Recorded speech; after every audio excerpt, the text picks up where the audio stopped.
నీ స్థితిగతులు అక్కర్లేదు ఆయనకి. మనుషుని యొక్క ఆంతర్యాన్ని చూస్తాడు.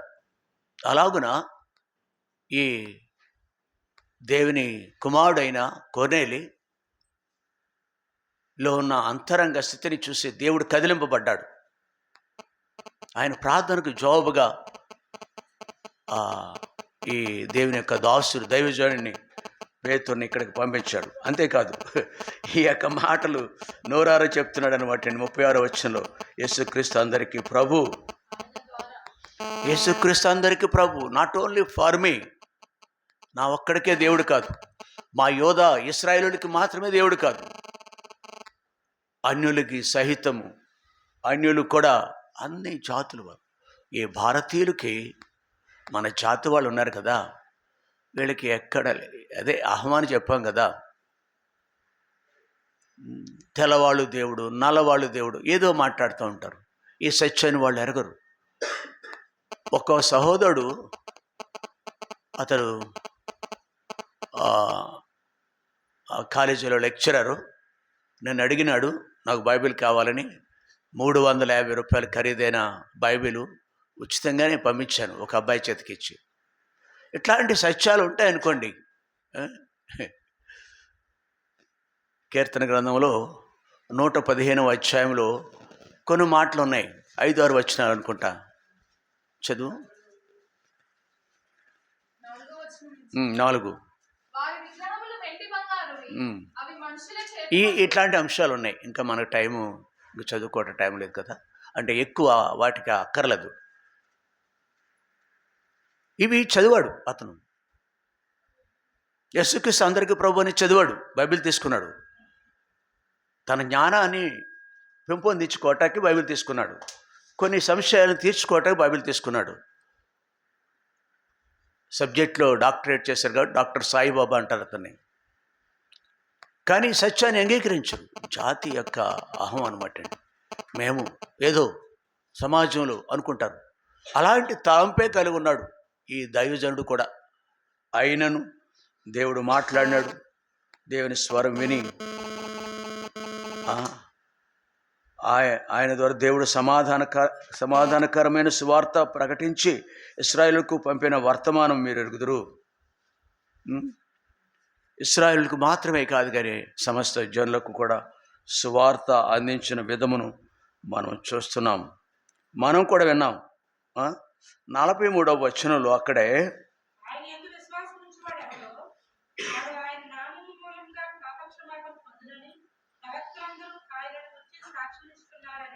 చాలు. ఆ ప్రవక్తలో ఈయన ఒకడు. ప్రవక్తలందరూ సాక్ష్యం ఇస్తున్నారు, ప్రవక్తలో ఈయన కూడా ఒకడు, దైవజనుడు.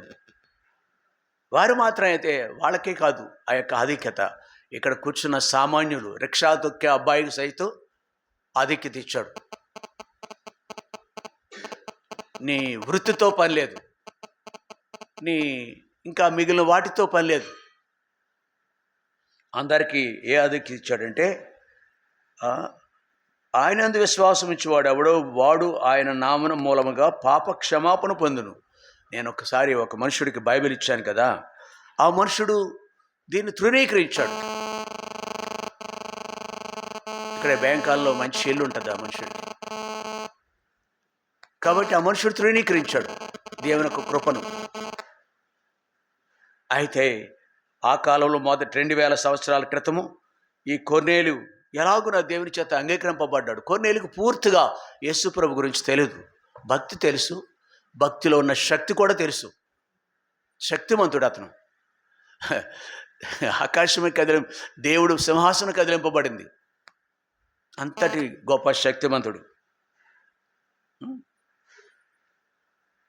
ఆయనకు కూడా అన్యుడైన ఈ కొర్నేలు కూడా యేసు ప్రభుని సొంత రక్షకుడిగా అంగీకరించాడు అనేది ఈయన బహిరంగంగా కొన్ని 100 మంది కొర్నేలు ద్వారా అక్కడ సమకూర్చబడ్డారు. సువార్త భారం కలిగిన వ్యక్తి ఇతను. సువార్త భారం కలిగిన ఈ కొర్నేలు ద్వారా మీటింగ్లో మాట్లాడుతున్నాడు. ఈ మాటలు చెప్పింది కొర్నేలి గృహం దగ్గర. విశ్వాసం ఉంచి వాడెవడో వాడు ఆయన నామను మూలముగా పాప క్షమాపణ పొందును. ఎంత ధన్యత తెలుసా! సర్వభూమిని లోకమంతటిని సంపాదించుకున్న ఏ మనుషుడి కంటేను యేసుక్రీస్తుని దేవుడిగా కలిగిన నరుడు ఎంత ధన్యతో.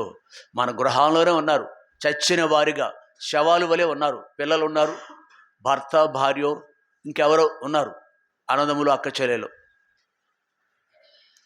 ఎంత అది కృపతో జరిగే కార్యం, కృపతో జరిగే కార్యం. అది విశ్వసించటం సింపులే.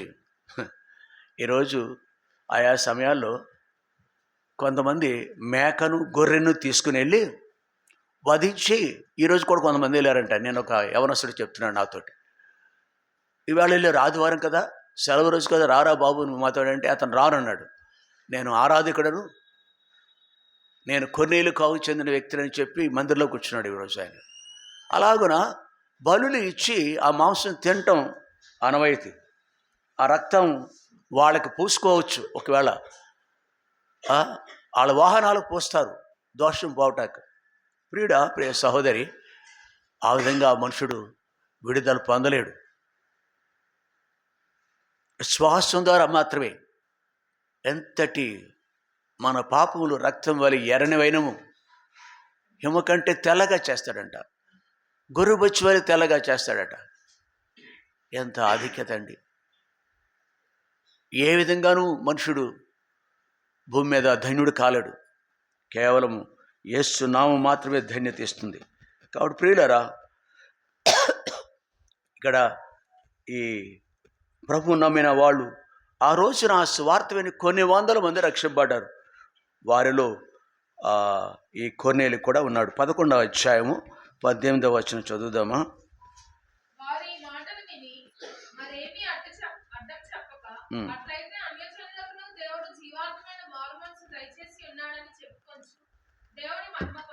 చాలు. అన్యజనులకును దేవుడు జీవార్థమైన మారు మనసు, పాపక్షేమ ఏమిటండి?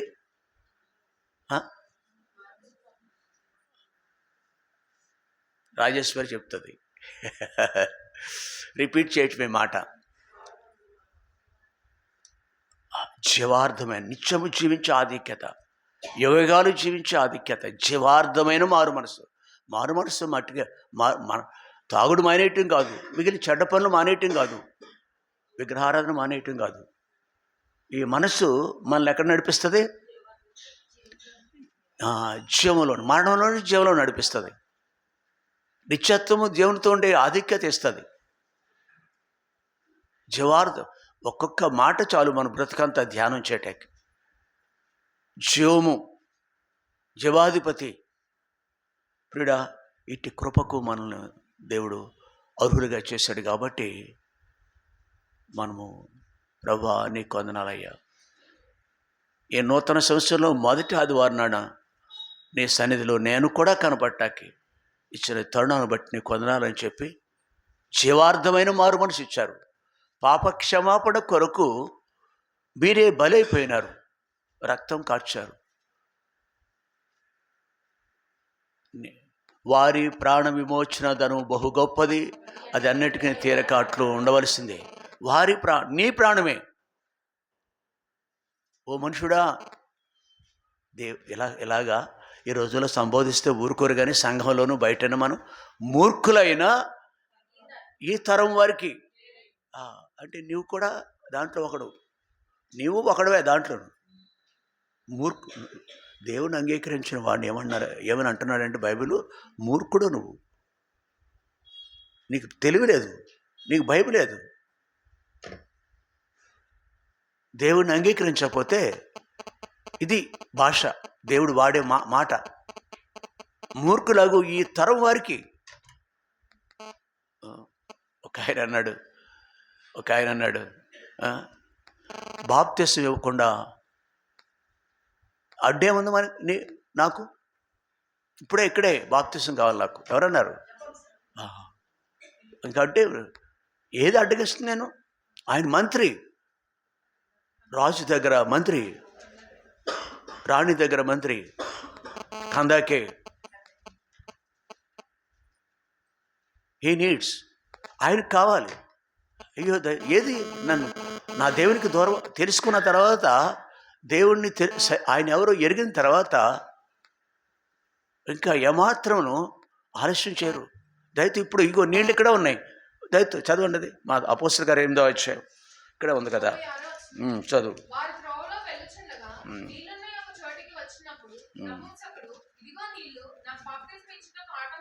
అబ్బా, ఎంత ధైర్యంగా అడిగాడండి, ఎంత ధైర్యంగా అడిగాడండి.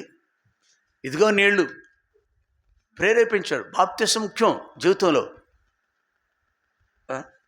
నా మాటలు కాదు, దేవుని మాటలు కాదు ఇవి. త్రోవలు వెళ్ళి చూడగా నీళ్లున్న ఒక చోటికి వచ్చినప్పుడు ఇదిగో నీళ్లు నాకు బాప్తిసం ఇచ్చుటకు ఆటంకమేమని అడిగి రథము నిలుపుమని ఆజ్ఞాపించాను. ఫిలిప్పు నపుంసకుడు ఇద్దరు నీళ్ళలోకి దిగిరి. అంతటి ఫిలిప్పు అతనికి బాప్తిసం ఇచ్చాను. ఇద్దరు అక్కడ. బహుశా ఈ మంత్రికి కొంతమంది సేవకులు కూడా ఉంటారు, 10 మంది కూడా ఉంటారు, భటులు ఉంటారు. ఇంకొక రథమో గుర్రాల మీదే వస్తున్నారు వాళ్ళు. డెఫినెట్గా సైన్యం కొంత ఉంటుంది, మార్బలం ఉంటుంది, మంది మార్బలం. కానీ ఇద్దరే ముఖ్యమైన వ్యక్తులు అక్కడ. ఇద్దరే ముఖ్యమైన వాళ్ళు. ప్రియులారా, ఎరుగుట ముఖ్యం. ఆయన ఎరుగుట ముఖ్యం.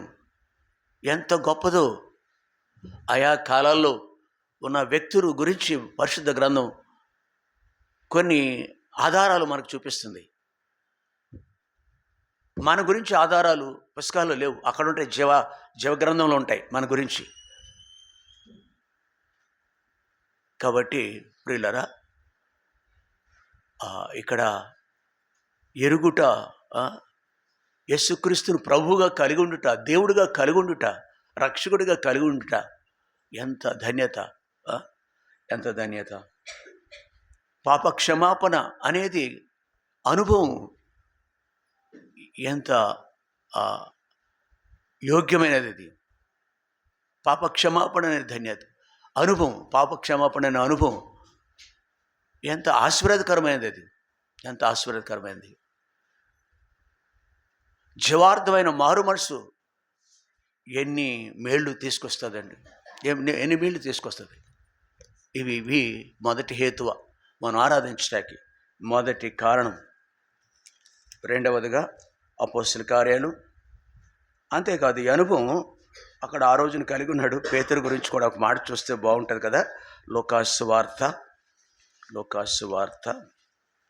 5వ అధ్యాయం 8వ వచనం.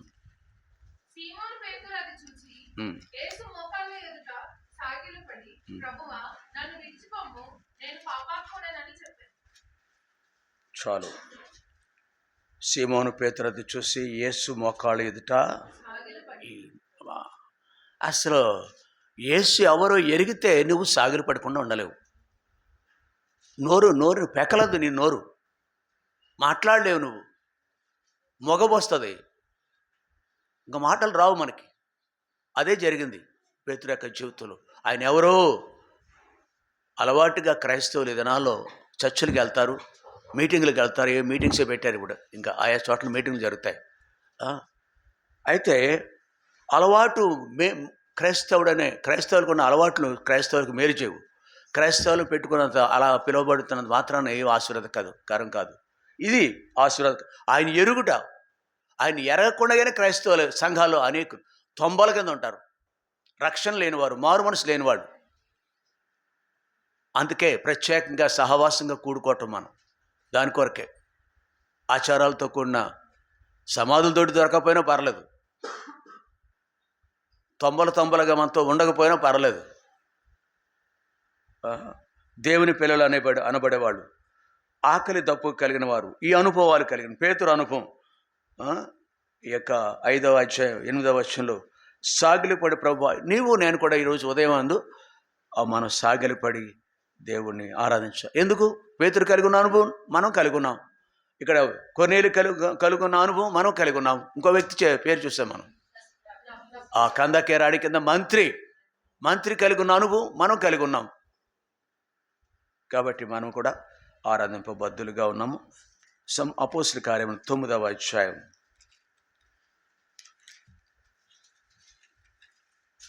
3 నుంచి. దమస్కు దగ్గరకు వచ్చినప్పుడు అకస్మాత్తుగా ఆకాశం నుండి ఒక వెలుగు అతని చుట్టూ ప్రకాశించింది. అప్పుడు అతడు నేల మీద పడి, సౌలా సౌలా, నీ వేళ నన్ను హింసించుచున్నావని తనతో మరొక మనుషుడు ఇక్కడ చూస్తున్నాం. దేవుని సన్నిధిలో సాగిలపడినవాడు, సాగిలపడి వ్యక్తి. ఇతడు సామాన్యుడు కాదు. ప్రస్తుతం బైబిల్లో అనేక గ్రంథాలు రాసిన వ్యక్తి. అతడు ప్రయాణం చేయొచ్చు దమస్కు మార్గం దగ్గరకు వచ్చి అప్పుడు అకస్మాత్తుగా ఆకాశం యొక్క వెలుగు అతని చుట్టూ, వెలుగైన దేవుడు సంధించాడు. ప్రకాశమానమైన, అవునా, ప్రకాశమానమైన వెలుగు. సూర్యుని చూడలేని వ్యక్తులు మనం. సూర్యకాంతి బహుశక్తివంతమైనది, బహు తీక్షణమైనది. అయితే సూర్యునికి 1000 కోట్ల సూర్యుడి కంటే ప్రకాశమానమైన దేవుని ఎవరు చూడగలడు? ఆ దేవుడు ప్రత్యక్షమయ్యాడు ఒకరోజు. బుద్ధిహీనుడికి బుద్ధి చెప్పటానికి, మూర్ఖుడికి. ఈ 9వ అధ్యాయంలో మొదటి వచనంలో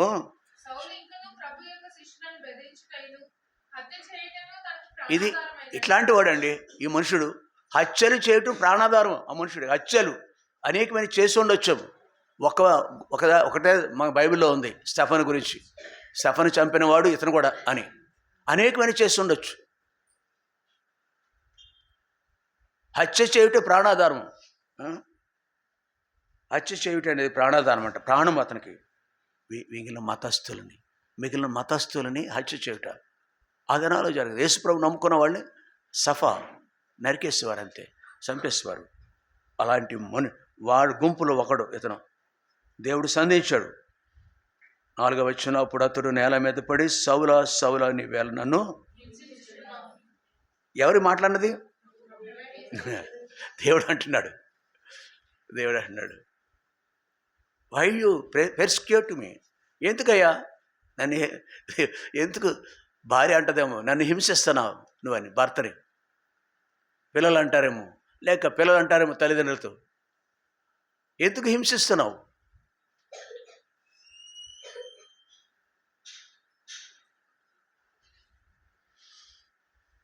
ఐదవ వచనంలో అడుగుతున్నాను, ప్రభువా నీవెవడవని అడుగగా ఆయన, నేను నీవు హింసించునా? ఎంత గొప్ప అనుభూతి అండి. అలా దర్శించాడు. ఒకనాడు కొర్నేలుని దర్శించాడు, ఒకనాడు కందకే రాణి కింద మంత్రిని దర్శించాడు, పేతుని దర్శించాడు, ఇక్కడ పౌలును కూడా దర్శించినాడు. ఎంత గొప్ప కార్యం అనేది.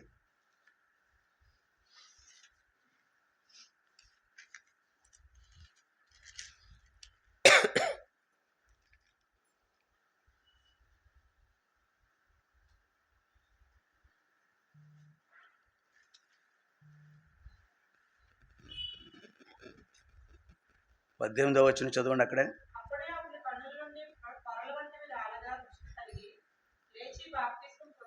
చాలండి. ఈ మనుషుని దర్శించిన తర్వాత దేవునికి తనకును అడ్డుగా ఉన్న కులము, మతము, జాడ్యాలు, ఇంకా ఇవన్నీ ఉన్నాయి కదా మనుషులకి, ఇవి తీసేస్తారు.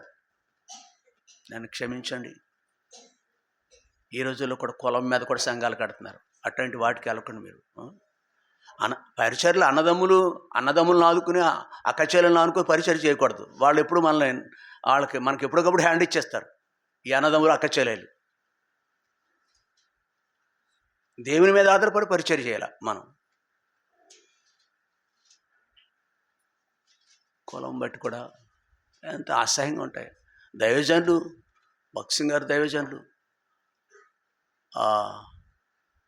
బిల్లిగ్రహం గారు ఎంత ప్రపంచాన్ని ఆకర్షించారు యోగ్యత ద్వారా. కాబట్టి ఇక్కడ ఈ వ్యక్తి యొక్క కన్నుల నుండి త్వరలు రాలి, అంటే అడ్డుగా ఉన్న పాపం పోయింది. చూడగలిగాడు, ప్రభువుని చూడగలిగినాడు. అంధకారంలో మనుషులతో ఈ మనుషుడు విడుదల పొందినాడు. దేవుడు మాట్లాడుతున్నాడు 15వ వచనంలో, అందుకు ప్రభువు, నీ వెళ్ళుము, అన్యజనుల ఎదుటను రాజుల చాలా చదువు చదువు పూర్తి చేయి. నేను ఏర్పరచుకున్న సాధనమైన మనము సాధనాలు, పరికరాలు, దేవుని చేతిలో పనిముట్లు. పెన్న ఉపయోగపడుతుంది, మనకున్న పెన్ను. కళ్ళజోడు ఉపయోగపడుతుంది. మనం కూడా దేవునికి ఉపయోగపడాలా. 2025లో మీరు ఎంతవరకు ఉపయోగపడ్డారో, ఎంతగా శ్రమపడ్డారు దేవుని కొరకు? స్వార్థమే పరిపాలిస్తుందా? స్వార్థమే నడుస్తుందా? నిన్ను నడిపిస్తుందా? పొట్ట కొరకు, కడుపు కొరకు. కడుపే దేవుడు అని బైబిల్లో ఉంది కొందరికి. నీవు పని చేసుకోవాలా? ప్రభు కొరకు పని చేయాలా? నువ్వు పని చేసుకోవాలా? ప్రభు కొరకు కూడా కొంత చేయాలా? కాబట్టి ఈ మనుషుడు ఉద్దేశం, మనం రక్షించిన ఉద్దేశం ఇక్కడ చెప్తున్నాడు. ప్రభు అంటున్నాడు, నీవు వెళ్ళము అన్ని జనుల ఎదుట, రాజుల ఎదుటను, ఇశ్రాయేలు ఎదుటను నా నామం భరించుటకు ఇతడు నేను ఏర్పరచుకునే సాధనమై ఉన్నాడు. ఇతడు నా నామం కొరకు ఎన్ని శ్రమలో కూడా ఒక భాగం, కష్టపడటం కూడా ఒక భాగం. చంపేశారు ఇతను, ఈ అపోస్తులందరినీ. కొడవూపిరితో ఉన్నప్పుడు విడిచిపెట్టేసిన అనుభవాలు. కాబట్టి రెండవది ఇది. మరొక వ్యక్తి. రెండేంటి మనం కొంతమంది చూసాం. ఇప్పుడు త్వరగా ముగించుకుందాం, మనం ఆరాధనలోకి వెళ్ళిపోదాం. కాబట్టి ఇట్లాగున ఇతను కూడా గొప్ప ఆరాధకుడు. బైబిల్లో అనేకమైన రెఫరెన్స్లు చూడవచ్చు. అపోస్తలుడైన పౌలు ఎంత యోగ్యంగా ఆ దేవుని గణపరుస్తాడు అనేది మనం చూస్తాం. చాలా విషయాలు మనం చూడగలం. రోమపత్రిక 6వ అధ్యాయం, రోమ 6:17. మీరు పాపమునకు దాసులై ఉంటేది గాని ఏ ఉపదేశ క్రమమునకు మీరు అప్పగింపబడుతున్నారు దానికి హృదయపూర్వకంగా లోబడిన వారై పాపము నుండి విమోచింపబడి నీతికి ఆజ్ఞయితిరి. ఇందుకు దేవునికి స్తోత్రము. చాలు. ఏమంటున్నాడు? కాదు, దేవునికి ఆరాధిస్తున్నాడు. పౌలు ఆరాధిస్తున్నాడు. మనం కూడా మన పక్షాన్ని దేవుడు చేసిన కార్యాన్ని బట్టి దేవుని ఆరాధించాలి. రెండోది, చివరగా మరొక మాట చూసుకుందామా? యోహాను సువార్త 9వ అధ్యాయం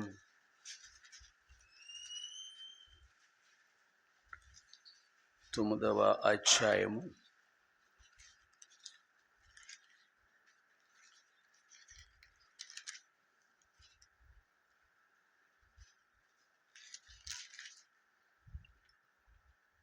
7వ వచనం.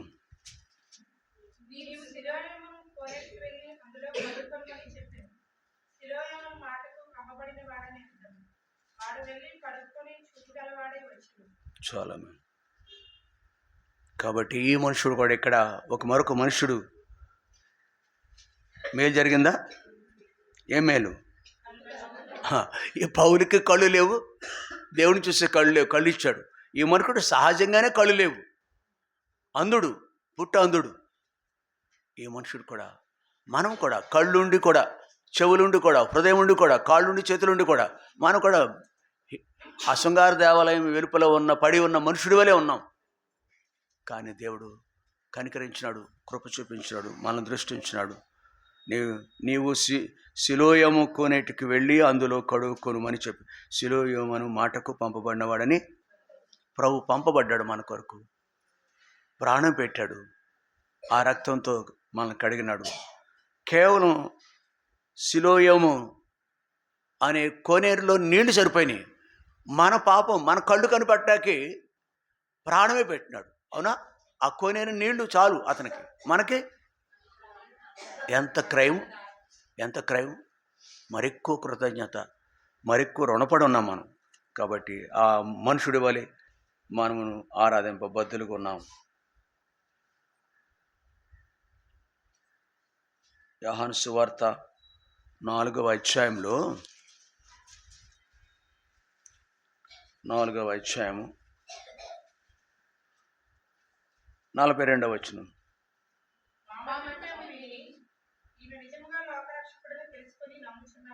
చాలు. ఒక స్త్రీ ఆరాధకురాలను బట్టి, ఒక స్త్రీని బట్టి అనేకులు ప్రభు దగ్గరికి వచ్చారు. ఆమెను బట్టి అనేకులు నమ్ముకున్నారు. అంతేకాదు, ఆయన ఎవరు అనేది ఎరిగి మా మటుకు మేమే తెలుసుకొని యేసు ప్రభునందు విశ్వాసం అంటే, కాబట్టి ఆయన రక్షకుడని. కాబట్టి ఈ అనుభవాలు మనకు ఉండాలి. మన ద్వారా కొందరు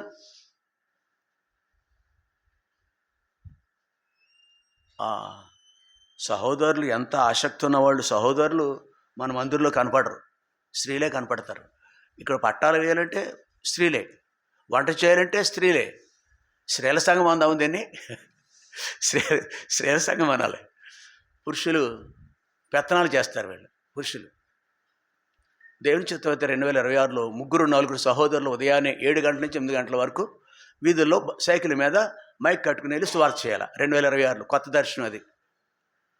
పోనీ ఆల్రెడీ విధులు తిరుగుతున్నారు. అలాగా మీ శక్తి సామర్థ్యాలు చూపించండి. దాంట్లో ఇప్పుడే పేర్లు చెప్తే బాగుంటుంది. నేను 15 పేర్లు 7 గంటల నుంచి 8 గంటల వరకు. నువ్వు 9 గంటలకు ఆఫీస్కి వెళ్ళాలనుకున్నా వారంలో ప్రతి రోజు కాదు, కానీ వారానికి 2 రోజులు స్త్రీలు వెళ్తున్నారు. నేను వెళ్ళారు, మేము చాలా కష్టపడి వచ్చేసామండి అని ఫోన్ చేశారు నాకు. సువార్తకి వెళ్ళి అక్కడ ఉన్నాం మేము, మీరు ఎక్కడ ఉన్నారని అడిగి మేము ఎంతో కష్టపడ్డాం ఇక్కడ సువార్త కొరకు, వారంలో 2 రోజులు వెళ్తున్నామని ఫోన్ చేశారు నాకు మన వాళ్ళు సహోదరులు. బ్రదర్స్కి ఆల్రెడీ పక్కన చేస్తున్నారు కొంతమంది. 7 గంటల నుంచి 8 గంటలు. మంచానికి వెళ్ళేది ఎప్పుడు, మంచం దిగేది ఎప్పుడు అంటే మంచానికి ఎన్ని గంటలకు వెళ్తాం పడుకుంటాకే, మంచం ఎన్ని గంటలకు దిగుతాం మనం, ఈ లోపల ఉదయకాలం సువార్త అందించగలమా? ఇది కూడా ఒక టెక్నిక్. అప్పుడు ప్రజలందరూ వీధుల్లో ఉండరు, ఎదిరించేవాడు కూడా తక్కువ ఉంటారు ఆ టైంలో. సువార్త అలా వెళ్తున్నారు కొంతమంది, తిరుగుతున్నారు. ఇక్కడ కూడా నేను చూస్తాను, మన మందిరం వైపు నుంచి కూడా దాటుకుని వెళ్తారు. 3-4 ఉంటారు వాళ్ళు. అమ్మాయికి ఉంటుంది, సువార్త చెప్పేస్తారు, వెళ్ళిపోతారు అలా కాముగా. 30-40 మంది కాదు, 30-40 మందితో అదే వేడేది చేస్తాం నెలకు ఒకసారి. ఈ వారానికి 2 సార్లు అయినా చేయొచ్చు. చూడండి, కొత్త సైకిల్ ఒకటి కొనిచ్చాడు దేవుని మందిరానికి ఒక ఆయన సహోదరుడు. 10,000 రూపాయల పైన అది కొత్త సైకిల్, బూజు పట్టేసింది అది. ఈ పని కొరకు వాడితే 2026లో సహోదరులు వాళ్ళకి టిఫిన్ ఇక్కడే ఉంటుంది మందిరంలో. వెంటనే గంటలో వచ్చేస్తారు కదా ఫ్రెష్గా, మీ టిఫిన్ ఇక్కడే సిద్ధపరచబడుతుంది మందిరంలో. కాబట్టి అంటే నిన్ను బట్టి కాకుండా మా మటుకు మేమే కొందరు విషయంలో మనకు బాధ్యత ఉంటుంది. తెచ్చే విషయంలో బాధ్యత. ఇట్లా దర్శనం కలిగి ఉంటాం. దర్శనం ఏంటంటే గ్రహింపు కలిగి ఉండటమే. తీర్మానం చేసుకుని 2 లేక 3 చాలు, 3 లేక 4, నేను ఉంటాను, నేను వస్తాను. మోకరించుదామా? మన ముందుకు తీసుకురాబడిన విషయాలు ఉన్నాయి. ఎవరు రక్షింపబడ్డారు? రక్షింపబడ్డ వాళ్ళు ఎవరో పేర్లు చెప్పడం కనీసం. కొర్నేలు అంటే అంత వివరంగా గంట సేపు బాధ ఏం చేయలేదు నేను. తెలుసు మనకి. కొర్నేలు రక్షింపబడ్డాడు, పేతురు రక్షింపబడ్డాడు, సౌలు పౌలుగా మార్చబడ్డాడు, రక్షింపబడి సాధనంగా మారాడు.